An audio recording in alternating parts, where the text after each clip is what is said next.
Hey, Industrial Talk is brought to you by Hitachi ABB Power Grid. You want a sustainable energy future? You need digital technology. You need pioneering digital technology. You need Hitachi ABB Power Grid for a stronger, smarter, and greener grid. Find out more at hitachiabb-powergrid.com. And change is happening, and Deloitte is your partner. Deloitte's U.S. and global network. They always deliver measurable, sustainable results for clients and communities. It's important to have a partner like Deloitte in your corner to manage and help you through this change. Find out more. Go to Deloitte.com. Welcome to the Industrial Talk Podcast with Scott McKenzie. Scott is a passionate industry professional dedicated to transferring cutting-edge, industry-focused innovations and trends while highlighting the men and women who keep the world moving. So put on your hard hat, grab your work boots, and let's go. Well, hello there. Thank you very much for joining Industrial Talk. This is the platform. This is the place. This is what we do here. We celebrate you. Because you are bold, you're brave, you dare greatly, you're solving problems, you're changing the world, you're changing lives, you are the dream makers, you just do a lot of great things. That's why we celebrate you, you industrial professional. Thank you very much for joining and supporting this particular podcast. In the hot seat, we've got a gentleman by the name of Justin Foster. He is the CEO, founder of Root and River, and we're going to be talking about branding, B2B branding, and marketing. Let's get cracking. Yeah, I like that stuff. You need to like that stuff. I get an opportunity to learn from the very best, Justin, one of them. In this conversation, he brings definitely the lumber when it comes to what we need to do, how we need to look at challenges, and how the future, right? We got today, but the future and how we plan to approach that, all in this particular podcast. I'm soaking up the learning. You need to soak up the learning and join me in this learning extravaganza from an industrial point of view. All right. Boy, I'm worn out on that one. All right. Reminder, here we go. Industrial Talk 2.0 is out there. What does that mean, Scott? Well, that means we're providing a single location that highlights news, industrial news, right? Brings a little levity and fun, demonstrates the heart of industry, because we have to do that. We can't just talk about IoT all the time. Maybe we need to talk about what industry is doing to help people succeed. Okay, that sounds good. That's from the heart. We bring the human element into industrial talk. The other one is that God, how many podcasts have I done? I want to see this stuff in action. So we got a section in there of industry in action, meaning, do you want to see an IoT? It's out there. IoT, what does it look like? What physically look like? The solutions that are being provided. Not only that, on Industrial Talk, you get associations. You don't have to, search all over there. We got all the great associations. Whether we're a part of it or not, it doesn't matter. You matter. The information that you consume, because we depend on you, you need to find the location and maybe the associations that meet your needs. And then, of course, any events that exist out there, yeah, they're there too. And whether we participate or not, events are super important to just continue to collaborate, to bring in all that information, all very important. And then finally, we call this the education forward type of approach. We have a learning management system. It features the best in industry, talking about everything from Industry 4.0, data analytics, you name it, it's out there, sales and marketing, leadership, whatever it might be, it's out there. You become a member, we provide a membership to somebody that could truly benefit. Now, that's changing lives, right? So we're working with an organization down in Africa to be able to provide the cutting edge, the information that can transform their lives for the better. How about that? My heart is racing on that one. I like that. Be a member. All right. Justin Foster. All right. Root and River is the company. And this is so important. We look at branding, we look at marketing, maybe from the perspective of yesterday. But you need people like Justin and others to be able to paint that picture going forward of what that looks like. Why it's important for you to participate and look at other options that might, where we're here to talk about surviving, rebuilding, and prospering. We want you to prosper. There are solutions out there to give you that sense of resiliency, no matter what the future has. People like Justin and the team Root and River, boom, they're all there. Excellent conversation. For me, I geek out on it. I just do. I love this stuff. I can't get enough of it. So anyway, enjoy our conversation with Justin. Justin, welcome to Industrial Talk. How are you doing today? Thank you, Scott. I am excellent. I got to tell you, it's from my perspective, it's a good time to be alive. I know that there's some challenges out there, but then there are some really great innovative opportunities that exist there as well. So for the listeners out there, give us a little 411 on who Justin is, why you're such a great professional, everything that you can possibly fit in to maybe 30 seconds. Okay. Ish. Yeah. Too late. That's just kidding. Rock. My roots began in Eastern Oregon. I grew up on a cattle ranch, and I bring that up because not a lot of people grow up on cattle ranches anymore, and we've lost our connection to food in a lot of ways because of that. So I'm a cowboy at heart. I have followed a very unconventional path to where I'm at today, halfway through my 50th year. Along the way, I was the head of sales for two different software companies. One of the software companies was owned by a major manufacturer, and then started my own thing. And I've been self-employed as a brand strategist for 18 years. And the last 7 years with my business partner and creative partner, Emily Sicorsi, we the last 7 years ago launched Root and River, which is an intrinsic branding firm, which I can talk more about that. And you will, because I don't know, you threw out a big word called intrinsic, and I understand branding, but I'm excited about that intrinsic side. A little side note, I was in Idaho, and there was a feedlot, and I think it was owned by Simplot. And I remember driving up to the feedlot, and I remember the size of the feedlot was the size of the state of Rhode Island. Amazing technology on how they feed cattle, care for the cattle, do everything that they can to bring us the best product that we could possibly enjoy as a community, right? It was amazing, stunning, size-wise. It was amazing. All right, let's talk a little bit about it. I got to ask the question, why Root and Driver? That's an interesting name. River? Yeah, River. River, I'm sorry. That's right. Take note of that. I just screwed up, listeners. Don't do that. No, I've got your company's name is on your form is Root and River. Yeah. Oh, what did I get the Driver from? Never mind. Yeah, that's okay. Don't listen to me, man. So it was important to that we had a name that was balanced between her and I. We didn't want to do Sicorsi Foster or anything like that. And we both were driven by a belief in kind of an agrarian or approach to life, that you reap what you sow, and nature is the best teacher and things like that, the sort of organic view of being in the world. And we came up with root first, in the sense of that every brand has a root, and then, it has to flow out into the world. So we call that part the river, and it's this little juxtaposition. It's balanced out. So it could be the name of a branding firm, a spa, or a bourbon.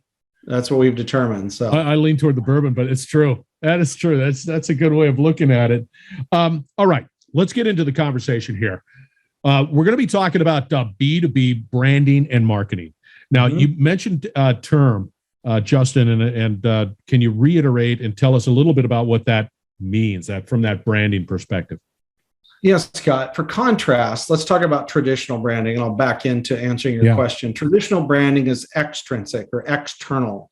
It is, what does the marketplace want? Creates a messaging that they respond to, and people buy stuff. from you.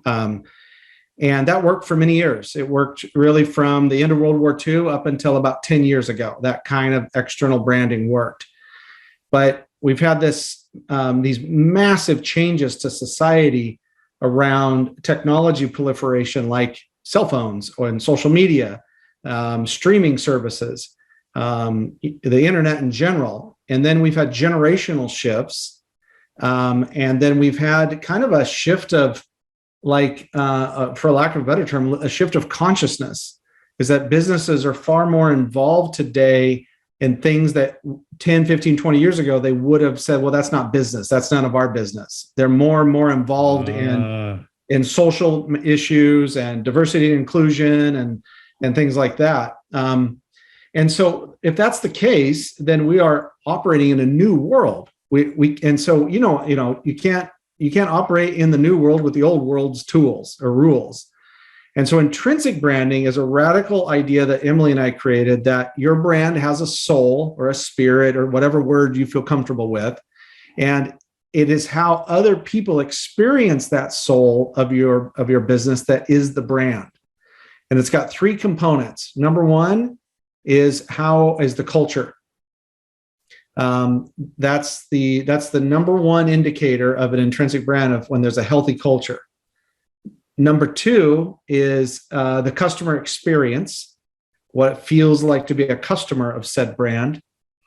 And number three is provocative,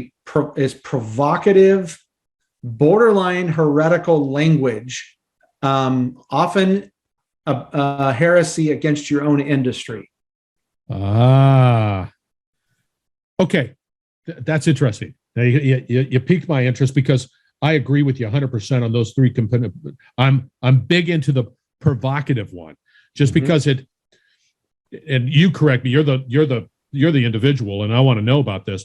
You've got to gain attention some way, shape, or form. And if there's a level of provocative quality to it, maybe somebody will listen. Do you have an example of a brand that sort of lives those particular intrinsic values? Yeah, B2B wise, I mean, there's a few. SAP, the big software development company, they're pretty provocative in the way that they communicate. But my favorite example here is a logistics company out of Scottsdale, a client of ours called Stream Logistics. And Stream is they use very provocative language. For example, is that one of their lines is that logistics. There's been more advancements in transportation in the last 50 years, except in logistics to some extent. It's still been a very kind of shady industry at times. Yeah. And so Stream, Chad and Carson, the founders, they are out talking about, like, the reason that the logistics industry has a bad reputation is because they earned it. And so they're focusing on trust and transparency. And like, one of my favorite things that they do is that after a shipper books something with them, they broker a deal between a shipper and a carrier, that they'll send them an automated email with simply just a happy heart and a broken heart, and all they do is click on it, how they felt, and they monitor that stuff. And the key here, Scott, is that you have to treat it like a relationship. Because it is your relationship with your employees, your relationship with your vendors, and your relationship with your customer base. And if you neglect any of those relationships, it's going to come back and bite you in the ass. Yeah. Interesting. I'm out on their website. Did you help? And it's just piqued my interest, just because I hear what you're saying. That is an absolute true statement. And I agree with you 100%. So what we have here, listeners, how's the culture, customer experience, and sort of, and you expanded, but I'm going to just go down provocative language to sort of tell that story, to create that interest. I like that. So back to the conversation, which I got to tell you, I'm digging it right now. I'm digging it big time. Give us a problem with today. You're saying, hey, we're in this sort of new 10-year type of world, and who knows where it's going to go. You would, because you got your fingers on the pulse. But I would imagine in industry as a whole, we're still sort of in the past. Is that an accurate statement? I don't even know where to begin. What do I do? Yeah. Well, I'm going to use a term that a dear friend of mine, Chip Scholes, uses, and he's in his late 60s and is a consultant to mostly manufacturing and like B2B companies. And he refers to the problem as PMS, which stands for pale, male, and stale. And, it's funny, but only one of those is optional. In at least in my case, which is the staleness. You don't have to be stale. And the reason I think that's the one of the main problems that branding is supposed to solve is that a desire by the ownership or the executive team or the board to be relevant. And what is happening is that there's this growing distance between brands that have evolved and brands that haven't. And when I say evolved, what I mean is that they reinvest in the culture, they reinvest in the customer experience, they reinvest into marketing to the people that they want to attract. And I think for years, marketing really wasn't necessary. Keeping in mind, Scott, my background's in sales, B2B sales, and I still don't like marketing people. I don't even consider myself a marketing person because most of them don't understand where money comes from. And so, but there's a specific competitive advantage is that a well-branded organization will outperform as long as they live up to, the standards that their promises. They will outperform a similar company that doesn't do branding, not because they're getting a bunch of leads or anything like that. It doesn't really work that way in B2B. It's because the brand softens the beaches for the business development teams to go out and attract business. And it creates an emotional connection with the audience. And we know this. All decisions, this is neuroscience, all decisions are made in the emotional part of the brain, which is why you have to treat it like a relationship. And so if you're not, what I have found, and I'm being very blunt here, but what I have found is that the most resistant people to change are ones that are PMS. They're the proverbial older white guy that's really set in his ways, and we've always done it that way. And I don't shame them. I don't. Leonard Cohen said everyone's got a crack where the light gets in. So there's some level of awareness, but the world has changed, and it doesn't mean that you have to change your values to evolve with the world.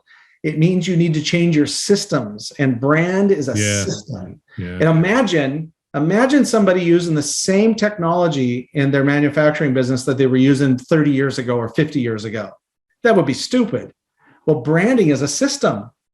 And so that's a good point. You have to upgrade that in order to compete and be relevant and differentiate yourself.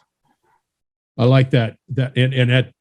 It's sort of nuts and bolts, quite frankly. It's not a vapor conversation. You're talking, hey, it's just like that. You got to upgrade it. And why do you think that the PMS exists? Because you can't help but sit back after you're going through a challenging time, the pandemic.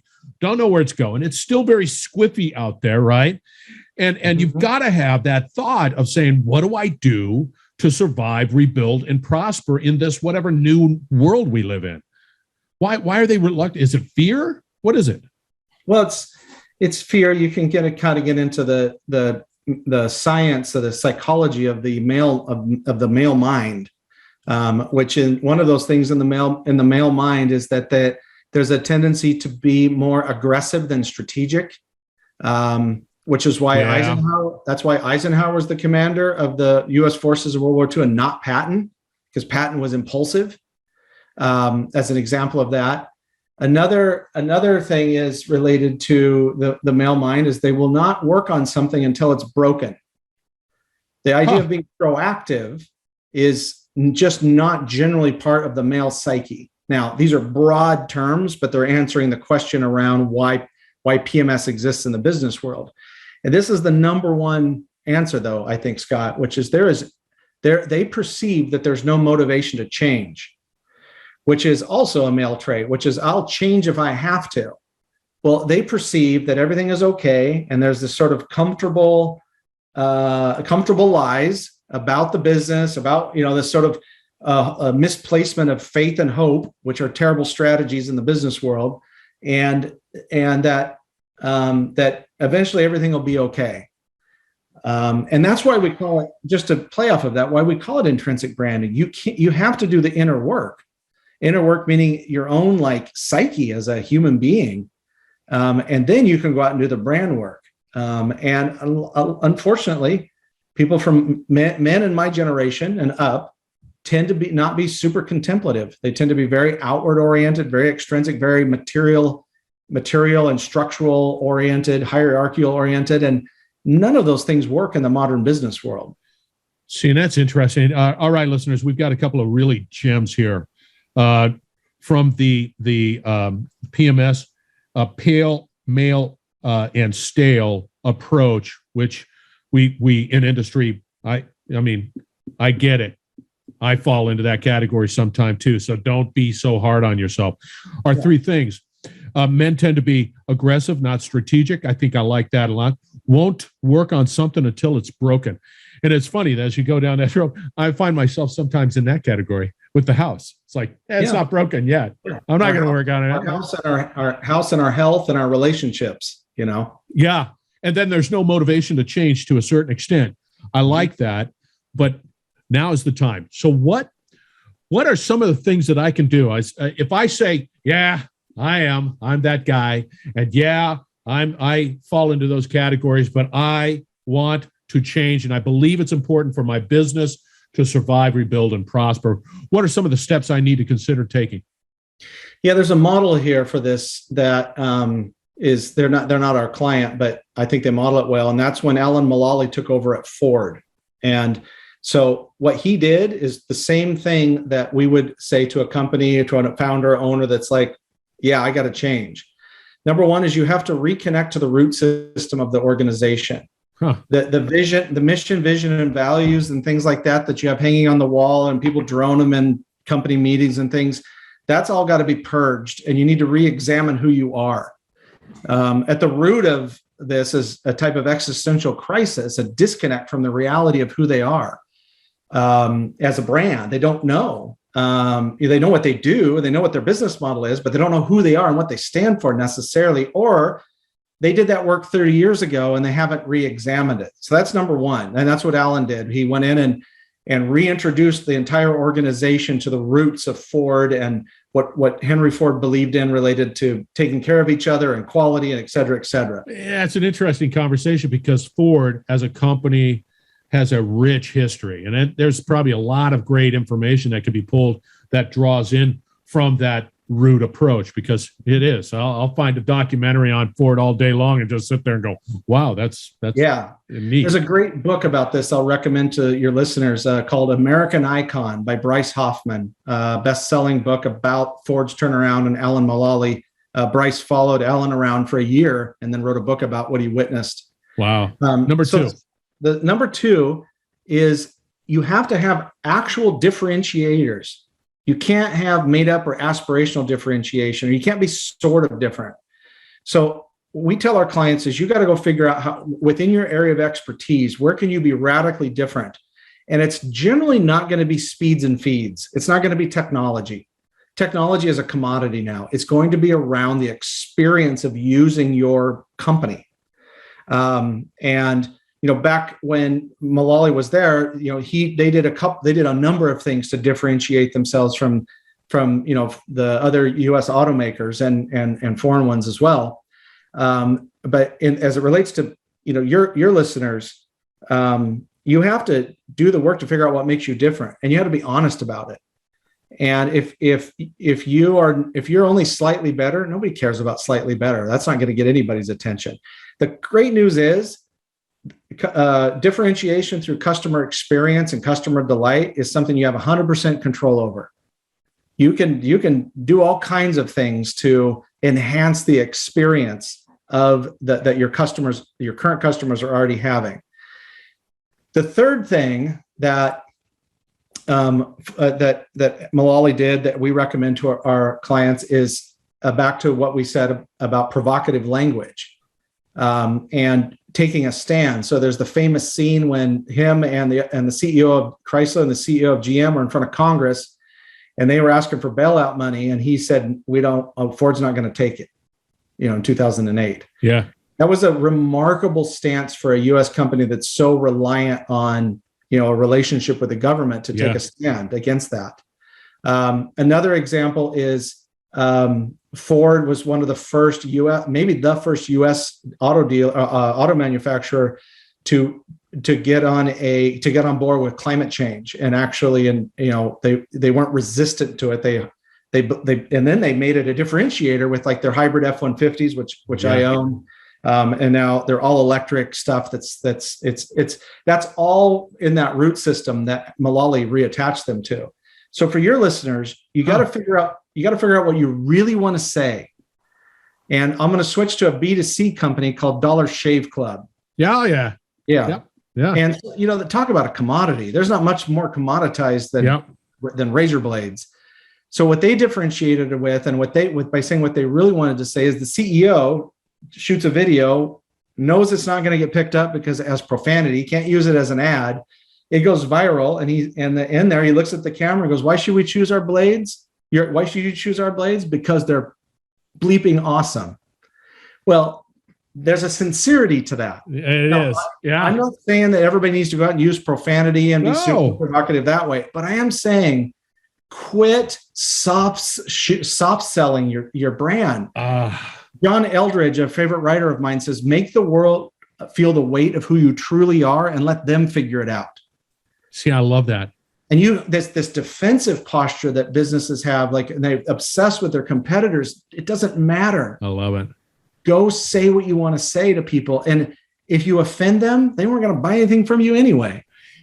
I like the real component to that, right? You're not, I don't hear you saying it. You're not just trying to be provocative for the sake of being provocative. No, it's got to be. There's a reason behind it. There's some reality of it. And you're just saying, hey, just be real. And boy, I know I did. I've been in industry forever. It's hard. That's sort of that human side that we don't do well with. We just don't. Yeah.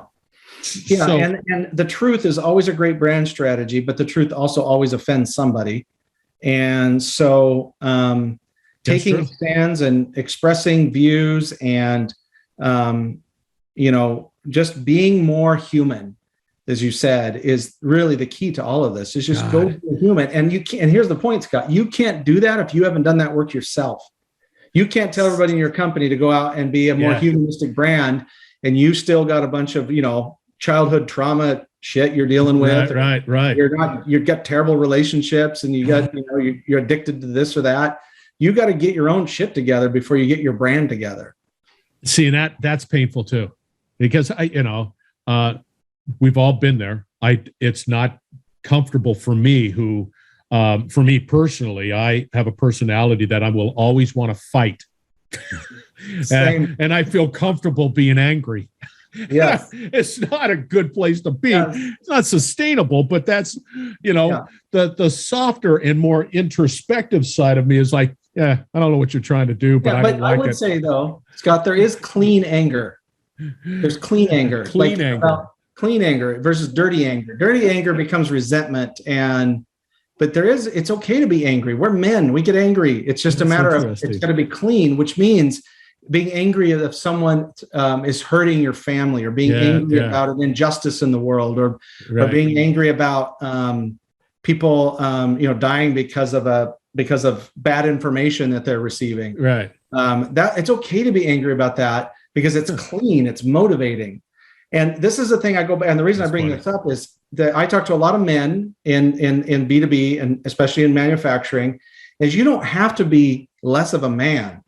We're not trying to demasculinate you, if that's a word.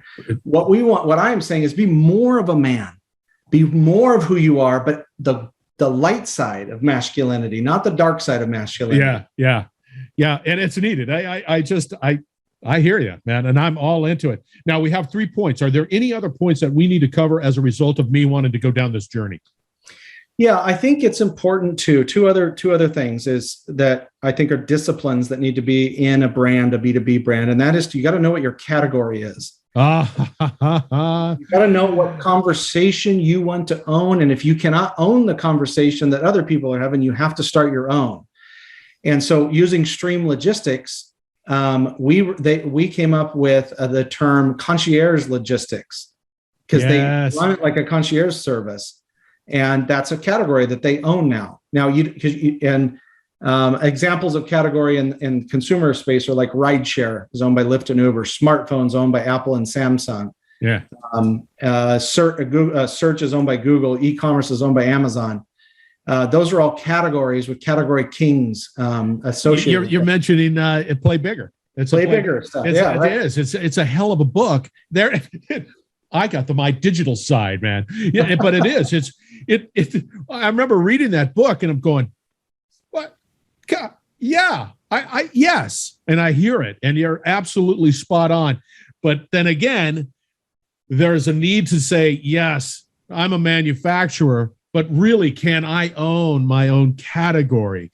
That requires, again, a journey into asking questions, looking at yourself, going through all of reconnecting with the roots and doing all the stuff so that you can come up with that category. The last one, talk to us. Yeah, the last one is very practical. You have to have a marketing system. Yes. An infrastructure. And, this could be something if you're a smaller manufacturer that is like it's kind of a part A, part B here is you have to have this infrastructure and you could get something like MailChimp to do email marketing and set up fairly sophisticated funnels and automation related to that. There needs to be a system for how you're using social media, a system for how you're doing, how you're promoting events or you're announcing new products or whatever. That's all system stuff. Yeah. And then you need somebody to run it. And the cool thing about it now is that you can be a pretty large manufacturer and have one marketing person with a little bit of some freelance support, and they can get a lot of stuff done, but not if they don't know who the brand is, not if they don't know what the message is, not if they don't know what's different, and not if they don't know the category. Yeah. If you don't know those four things, buying the system and hiring somebody to run that system, you've set them up for failure. Yeah. Got it. So, okay. So I'm all in. No doubt about it. I'm all geeked out on this. Now, the question I would ask, there's still going to be roadblocks. Sure. Like, again, they can't just, is the roadblock like I can't get that old thinking out of me, or is it just like, that's somebody else, or what is it? What's that roadblock? Yeah, I think the main roadblock is fear, like you alluded to. Yeah. I think you nailed it. I think it's fear. And fear is a scarcity mindset, and it's understandable why. We live in fearful times, and I'm not, as I once said, I wake up terrified every day and then talk myself out of it. I live in the world of just quiet desperation. Yes. What I think are the main obstacles are, one is a lack of creativity. Yeah. Is number one. That's a huge obstacle because it means you're operating only from your left brain, and you look like the guy in the gym that only does upper body workouts. Yeah, it doesn't have any leg day. Yeah, chicken legs. Yeah, and that's a lot of people in the industry are like that. They have really logical brains, but they got no creative. Their creativity side has been snuffed out or suppressed. So that's a major obstacle. A second major obstacle is a willingness to change your own mindset and views and behaviors to match reality. And we make this false thing, which is, this is what these are my values. Like, well, that's fine. They can be your values, but you can change your mindset, your perspective, and your behavior according to reality. That's what being an evolutionary human is. So the short version of all that is rigidity, obstinance is a roadblock. And the third one, and this maybe sound kind of blunt and mean a little bit, is just a lack of balls to actually do something. That, like back to I said, is nothing good happens in a defensive posture. Yeah. So you can call it courage or bravery or whatever you want to call it. you got to go out and do some things that do frighten you. Fear means go. Fear doesn't mean hunker down unless you're, a gazelle and you're hiding from the lions. But nobody's like that, really. We want to go out and we do want to dominate the world. We do want to build successful business with happy employees. One of the only things holding you back from doing that is just the lack of courage to actually do it. Yeah, and that feeling uncomfortable and putting yourself out there, and then after a while, you realize if you do that, and guarantee it, you're going to feel uncomfortable. You just are. Just do it. Feel uncomfortable. Go have a drink. Do whatever you want to do to make yourself, and do it again, and do it again, and then finding people who push you like that. That have. I lack creativity. I'm going to find people who are going to sort of, hey, Scott, you might want to try to do something XYZ. Yeah, that's great news. That's good stuff. Yeah. You just got to move. You just got to do it. All right. Excellent job, Justin. I've got a hell of a lot of notes. Yeah, this is good. This is really good. How can somebody get a hold of you? So the fastest and best way is to go to rootandriver.com. Yeah. Okay. I just want to point something out. If I put the D in front of river, what is that? Driver. Yeah. And it's Root and Driver. That's what I got. That's what I saw. And I was like, it happens once in a while. People call me Jason all the time. I get Steve. There you go. So rootandriver.com is that, and you can find us on social media and whatnot. And then I encourage people to connect with me on LinkedIn. Just look for Justin Foster. I'm happy to talk to anybody. If you connect with me on LinkedIn and you want to have a visit about this, if you want to disagree with me, that's even more fun. Oh yeah, that's a good time. And just reach out to me with any questions or anything. And then check out our book. We have a book on Amazon called Rooting Up. It's 44 essays on modern branding. We dive really deeply in a third of the book into that leadership is branding. How you lead is your brand. Yeah. It's a pretty good book. I'm all tingly. This is a great conversation. Yeah, and also listeners out there, we've got some podcasts that they were on, a blog here and there. We got a video. It'll all be out on Justin's landing page for his podcast. You'll have all the contacts. I've got his Facebook. I've got his LinkedIn. I've got his Instagram. Don't come to me and say, Scott, I can't get a hold of Justin. Don't. That ain't gonna fly in this world. Also, I will also have a link to the copy of the book. I think that's great. Justin, you were absolutely stellar. Thank you, Scott. You as well. You're good at this. That's right. Go Chico's Tacos. Whatever. Yeah. If you're out there on video, I'm wearing a Chico's Taco shirt. So now I've put it into perspective. All right, listeners, we're going to wrap it up on the other side. Again, do not go away. We will make sure that you have everything that you need to put into your little book about Justin and how to get a hold of him. So stay tuned. You're listening to the Industrial Talk Podcast Network.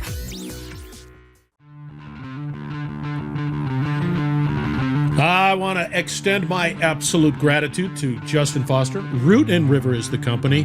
And if you don't think branding and marketing is not important after that conversation, my gosh, it is super important. And I think that you need people like Justin to be able to sort of help you navigate those waters, because what you're thinking about and where you're at, they know exactly what needs to happen. They're already in the future, and they stay current, given the fact that they've got books and all that good stuff out there. All right, as always, Industrial Talk 2.0 is out there. It is the human side of industry. It is going to highlight great things about what industry is doing for people around the world. And it's all news and it's everything. It's a one-stop shop. It's a cornucopia of just great stuff, industry stuff. All right, go out there, industrialtalk.com. Be bold, be brave, dare greatly. Hang out with people who are bold, brave, and daring greatly, and you will change the world. All right, thank you. We're going to have another great conversation right around the corners. Cheers.